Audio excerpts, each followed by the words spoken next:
오늘 읽은 본문은 다니엘서 전반부의 마지막 부분입니다.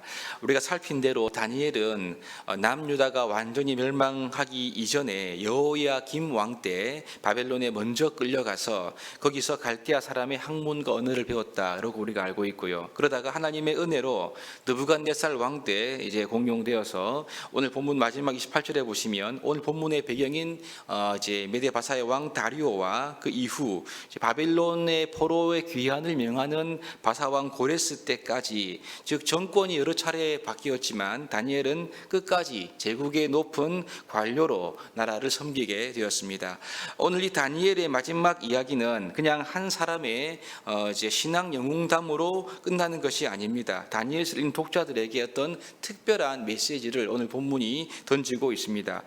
북이스라엘은 아수르에 의해서 망했고 그 뒤를 이어서 남한국 유다도 바벨론의 느부갓네살에 의해서 망합니다. 특별히 유다의 모든 백성들은 바벨론의 포로로 끌려가게 되면서 예루살렘 성전은 완전히 파괴되고 말았습니다. 이것은 이 당시 바벨론의 포로로 끌려가게 되었던 이스라엘과 유다의 백성들에게는 매우 큰 충격적인 그런 일일 수밖에 없었습니다.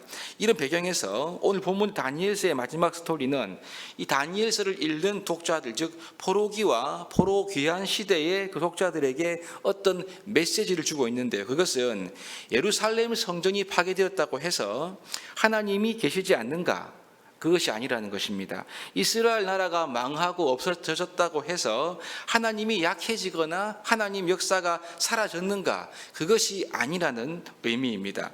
하나님은 다니엘의 스토리를 통해서 이스라엘 나라의 흥망성쇠뿐만 아니라 제국의 흥망성쇠까지 하나님의 손에 있다는 것을 알려줌으로써 하나님은 크고 광대하신 분이시고 더 나아가 온 세상의 역사를 친히 다스리시는 분으로서 우리가 유일하게 경배하고 경외해야 할 분임을 우리에게 알려주고 있다. 이것을 우리가 깨달을 수가 있습니다. 오늘 읽은 이 전반부 마지막 부분은 이 진리를 아주 강조해서 우리에게 극대화해서 알려주고 있음을 보게 됩니다.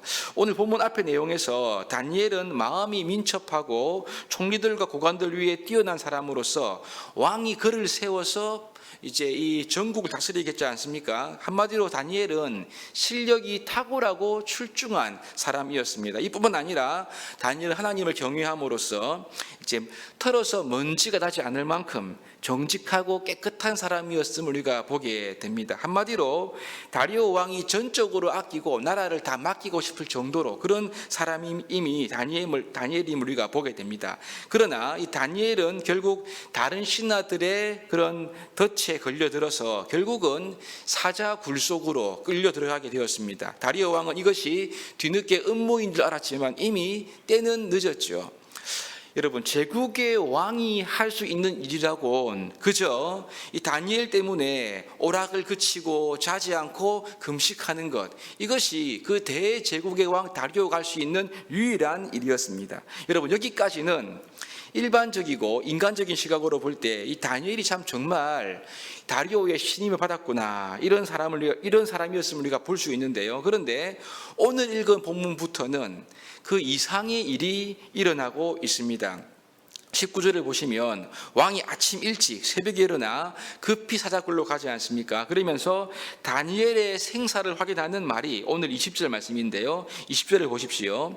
다니엘이 든 굴에 가까이 이르러서 슬피 소리질러 다니엘에게 묻되 살아계시는 하나님의 종 다니엘아, 네가 항상 섬기는 내 하나님이 사자들에게서 능히 너를 구원하셨더냐 하니라. 여러분 보시면 지금 슬픔 속에서 다리오가 혹시나 하는 그런 마음에 사자굴로 가서 다니엘의 생사를 확인하고 있습니다. 그때 사자굴로부터 다니엘의 응답하는 소리가 들려오는 거죠. 이것이 21절과 22절 말씀입니다. 보시면 다니엘이 왕에게 아뢰되 왕이여 원하건대 왕은 만수무강하옵소서.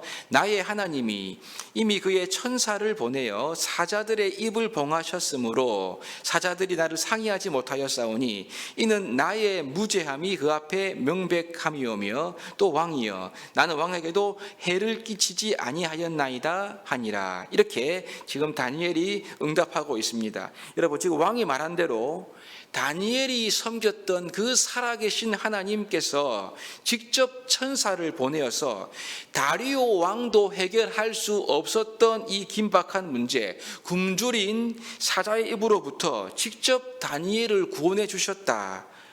이게 그야말로 기적인 것입니다. 그리고 여러분, 상황은 금방 역전되고 마는데요. 다니엘은 즉시 사자굴에서 나오게 되었고, 오히려 다니엘을 고소했던 사람들이 그 처자와 함께 사자굴에 던져져 비참한 최후를 맞이하게 되었습니다. 여러분, 이 이야기는 우리가 주일학교 때부터 아주 자주 듣는 이야기가 아닙니까? 그런데 오늘 이 이야기가 여기에서 끝나는 것이 아닙니다. 중요한 부분은 이 사건 뒤에 기록되어 있습니다. 이제 다리오 왕이 온 땅에 있는 모든 백성과 나라들과 언어가 다른 모든 민족들에게, 사람들에게 조서를 친히 내리는데요. 보시면 일반인이 아닙니다. 지금 제국의 왕이 다니엘이 섬기는 이스라엘의 하나님 여호와께서 살아계시다, 이 사실을 지금 조서를 내려서 자기가 관할하는 모든 영토의 사람들에게 공식적으로 이것을 선포하고 있습니다. 이것이 26절과 27절 말씀인데요. 보십시오. 26절입니다. 내가 이제 조서를 내리노라. 내 나라 관할 아래에 있는 사람들은 다 다니엘의 하나님 앞에서 떨며 두려워할지니 그는 살아계신 하나님이시요 영원히 변하지 않으실 이시며 그의 나라는 멸망하지 아니할 것이요 그의 권세는 무궁할 것이며 그는 구원도 하시며 건져내기도 하시며 하늘에서든지 땅에서든지 이적과 기사를 행하시는 이로써 다니엘을 구원하여 사자의 입에서 벗어나게 하셨음이로다 하였더라. 여러분, 지금 이 다리오 왕이 말하고 있는 이 내용이 원래는요, 언약의 백성들인 유다의 백성들이 고백해야 되는 그런 내용입니다. 그런데 이방 나라, 지금 제국의 왕 다리오가 지금 공식적으로 이 내용을 온 나라에 반포하고 있는 것입니다. 이와 비슷한 내용이 다니엘서 3장에도 나오죠. 사드락, 메삭과 아벳느고를 풀무불에 던졌던 이 느부갓네살이 역시 조서를 내려서 이 사드락과 메삭과 아벳느고의 하나님 여호와를 높이는 그런 내용이 이미 앞에 나온 적이 있습니다. 여러분, 이렇게 이방 제국의 왕들을 통해서 하나님의 살아계심을 공적으로 선포한 이 기록을 다니엘서에서 굳이 기록하고 있는 이유가 무엇일까요? 그것은 나라가 망하고 성전이 파괴되었다고 해서 하나님의 역사가 끝나버린 것이 아니라는 것입니다. 이스라엘과 유다가 망한 것은 그들이 하나님과 세운 언약을 배반하고 버렸기 때문이지 하나님이 약하거나 하나님이 죽었기 때문이 아님을 알려주는 것입니다. 비록 여러분, 성전이 회파되었고 나라가 망했지만 여전히 이스라엘 하나님 여호와는 살아계시고 지금 이 제국의 역사와 흥망성쇠를 주관하실 뿐만 아니라 온 세상을 다스리는 그런 분으로서 하나님이 이 제국의 왕들보다 훨씬 더 크고 강력한 분임을 우리에게 확고히 알려주고 있는 것입니다. 결국 하나님께서 바벨론의 포로로 잡혀온 이스라엘과 유다의 모든 백성들에게 원하시는 것이 무엇인가? 그것은 비록 그들이 바벨론 땅에 포로가 되어 있지만, 포로로 와 있지만 하나님을 향한 이런 믿음의 고백을 가질 것을 하나님께서 원하시고 있는 것이 아니겠습니까? 여러분, 우리는 분명히 기억해야 됩니다. 이스라엘을 망하게 했던 무적의 느부갓네살도, 그리고 다니엘서에 등장하는 벨사살 왕도, 다리오 왕도, 여러분, 아무리 그들이 화려하게 보이고 강하게 보인다 하더라도 하나님 앞에서는 아무것도 아닌 것입니다. 하나님만이 진정한 왕이시고 진정한 주이심을 우리가 믿어야 합니다. 오늘 다니엘서를 통해서 이스라엘 백성들에게 주시는 이 메시지는 오늘날 우리 모든 성도들에게도 동일한 메시지입니다. 우리가 여러분 살아가는 세상을 보십시오. 세상이 크게 보이지 않습니까?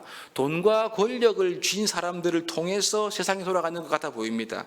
거짓과 타협하거나 또 불의와 손잡지 않으면 살아남기 어려운 것이 우리가 살고 있는 세상이 아닙니까? 여러분, 여기에 비하면 우리가 가지고 있는 이 믿음은 굉장히 미약해 보입니다. 마치 파괴된 성전처럼 망한 나라처럼 우리가 가지고 있는 믿음은 아무런 힘이 없는 것 같아 보이지 않습니까? 여러분, 그런데 믿음의 삶, 이것은 결코 미약한 것이 아니라는 것입니다. 살아계신 하나님을 믿는 믿음은 가장 소중하고 가장 강력한 것이다. 이것을 오늘 본문을 통해서 우리에게 알려주고 있는 것이지요. 하나님은 오늘날 역사하지 않는 죽은 하나님이 아니라 이방 제국의 왕들도 공식적으로 이렇게 선포할 정도로 우리가 믿는 하나님은 위대하시고 살아계신 확실한 분이시다. 그 하나님을 믿는 믿음의 삶이 가장 복되고 강력한 삶이다. 이것을 우리의 마음속에 새겨야 할 것입니다. 여러분, 이 새벽에 세상을 보고 기가 죽었다면, 우리의 가진 믿음을 과소평가했다면 이런 우리의 약한 모습을 회개해야 할 것입니다. 그리고 나에게 하나님을 향한 믿음을 주신 이 은혜를 감사해야 할 것입니다.